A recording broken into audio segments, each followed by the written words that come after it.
તો હેલો મિત્રો, ફરી એકવાર આપણા બ્લોગમાં આપનું હાર્દિક સ્વાગત છે। આજે છે જન્માષ્ટમી અને આપણે આવી ગયા છે કટાવધામ એટલે કે મહારાજ ગામમાં। તો શ્રી રાઘવેન્દ્ર સરકારના દરબારમાં એટલે કે મિની અયોધ્યામાં આજે જન્માષ્ટમી પર્વનો ધામધૂમથી ઉત્સવ મનાવવાનો છે। તો આજે બ્લોગમાં અંદર તમને બતાવીશ કૃષ્ણ જન્મ મહોત્સવની ધામધૂમવાળી તૈયારીઓ। અને મિત્રો, આ છે મંદિરનો ચોક, જ્યાં સાંજે મટકી ફોડનો કાર્યક્રમ રાખવામાં આવશે। અને આ છે આપણું કટાવધામ, જે રામજી મંદિર મિની અયોધ્યા તરીકે પ્રખ્યાત છે અને પૂજ્ય શ્રી ખાખી મહારાજની તપોભૂમિ તરીકે પણ પ્રખ્યાત છે। તો તમે જોઈ શકો છો આ આંબલી, જેની નીચે બેસીને પૂજ્ય શ્રી ખાખીજી મહારાજે ઘણા સમય સુધી તપસ્યા કરી। અને આ છે મિત્રો આપણા શ્રી રાઘવેન્દ્ર સરકારનો દરબાર એટલે કે શ્રી રામચંદ્ર ભગવાનનું બનાસકાંઠાનું સૌથી મોટું મંદિર કટાવધામ, અને જેની અંદર શ્રી રાઘવેન્દ્ર સરકાર બિરાજમાન છે। તો રાત્રે આ જ જગ્યાએ કૃષ્ણ જન્મ મહોત્સવ થવાનો છે અને અંદર ખૂબ જ શણગાર સજવામાં આવ્યો છે। અને હું તમને બતાવું અંદરનો નજારો કેવો છે।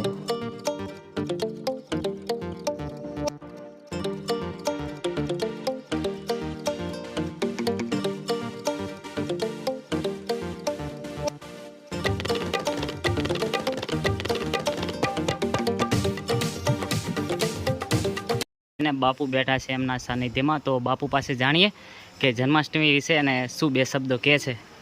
જય સિયારામ બાપુ। જય સિયારામ। તો આજે જન્માષ્ટમી છે બાપુ, તો બે શબ્દો કંઈક। આજે કટાવધામ ઠાકોરજી મહારાજની જગ્યા જય રામદાસ, આ બધાનો ખૂબ ખૂબ હાર્દિક અભિનંદન છે। આપણે કૃષ્ણ જન્મોત્સવ મનાવીએ છીએ, એવા યુગ પુરુષ થયા ધરતી ઉપર જેની વાતો આપણને સાંભળવી જોઈએ, એના જીવનના જે ગીતા ભાગવત એવી વાતો જે છે એ આપણને જીવનમાં ચરિતાર્થ કરવી જોઈએ। ગીતાનું જ્ઞાન આપણને મેળવવું જોઈએ, મા બાપની સેવા કરવી જોઈએ। અને ધન્ય છે આ ધરાતલની મહિલાઓ, આદિશક્તિઓ, માતાઓ, જેને આવી સંતાન એટલે કે સંતાન એને ભગવાન જ અમને આપી દીધા। તો હું નિવેદન કરું છું રાષ્ટ્રીયની માતાઓને, અમને આવી સંતાનો, વીર પુરુષો, મહાપુરુષો આપતા રહેજો। અમારા રાષ્ટ્રીય સનાતન ધર્મની રક્ષા થાય એ મહાપુરુષનું આજે ભગવાનનું આપણા આજે જન્મોત્સવ મનાવીએ છીએ ખૂબ ધૂમધામથી।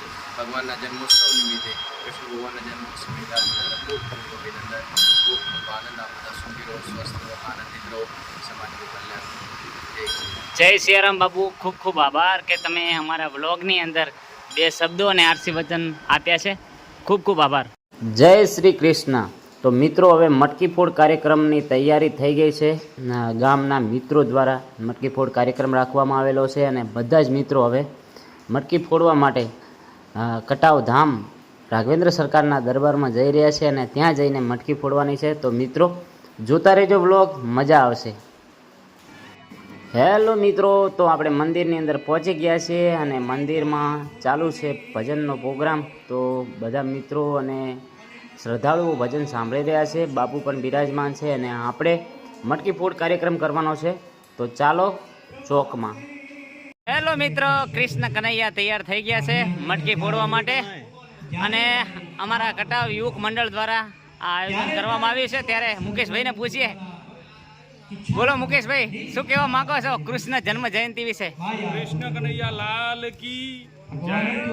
અત્રે કટાવધામમાં મિની અયોધ્યામાં રામની નગરીમાં આજે સંપૂર્ણ વાતાવરણ કૃષ્ણમય બની ગયું છે અને અહીંયા આગળ મટકી ફોડનો અમે નાનકડો પ્રોગ્રામ રાખ્યો છે કટાવ યુવક મંડળ દ્વારા, અને યુવકોનો ઉત્સાહ પણ બહુ વધારે છે અને મંદિરનો અને જયરામદાસજી બાપુનો સપોર્ટ પણ સાથે મળી રહ્યો છે અને અમે એક આ નાનકડા પ્રસંગનું આયોજન કરેલ છે।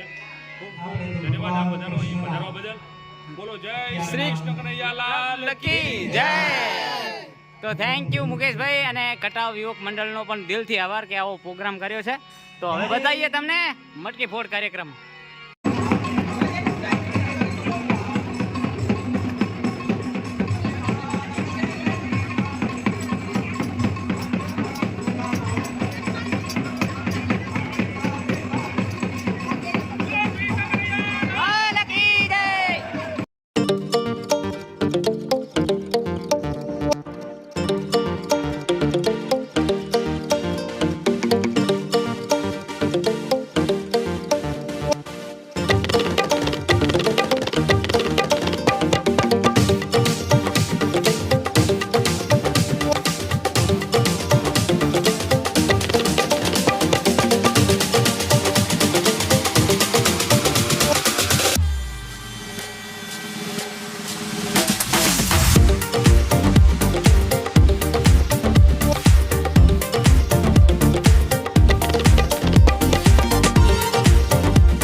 તો લાસ્ટમાં બધા મિત્રોએ પ્રસાદ લઈ અને કૃષ્ણ જન્મ મહોત્સવ મનાવી અને પોતપોતાના ઘર તરફ પ્રયાણ કર્યું છે. જય શ્રી કૃષ્ણ.